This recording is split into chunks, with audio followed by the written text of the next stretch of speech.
चलिए रेडी हो गए ना। कोरस करने कहाँ से आए? आप लोग क्रॉस करने कहाँ से आए हैं? लोग इसे न आए कि अक्कल निहारो। कहाँ से हैं सर? बोलिए। भाई बलरामपुर से आया हो। अब आप तो अलग से हैं। बिहार से। हम सनावल से हैं, सनावल बिहार में पड़ता है। जो छत्तीसगढ़ में पड़ता है। चलिए ठीक है आइए लीजिए तो सर इन लोग को। कोरस बढ़िया से करिएगा। Yes yes. चलिए आइए। चलिए सर रेडी कीजिए। जी जी लीजिए।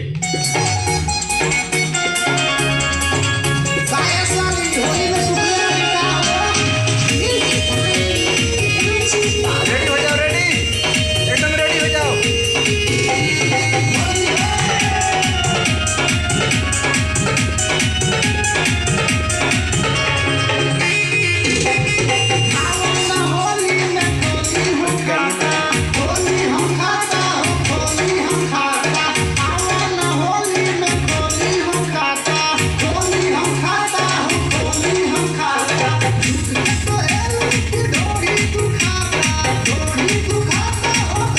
मजा आ गया, चलो साउंड दीजिए उधर सर, उधर सर साउंड दीजिए और साउंड। आ गया।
चलिए बहुत बढ़िया है। कोरस करके कैसा लगा? क्या मजा आ गया कि? क्या? एक बार फिर से बताइए क्रॉस करके कैसा लगा? बहुत मजा आया, बहुत मजा। चलिए हम लोग का भी बहुत मजा आया। इस वीडियो को भाई लोग ज्यादा से ज्यादा ठीक है ठीक। थोड़ा मेहनत और मेहनत कीजिए जोरदार। इस वर्ष गर्दा उड़ा देना है। ठीक ठीक। आप लोग के बार बार बुलाएंगे अगर इस टाइप का काम होगा तो।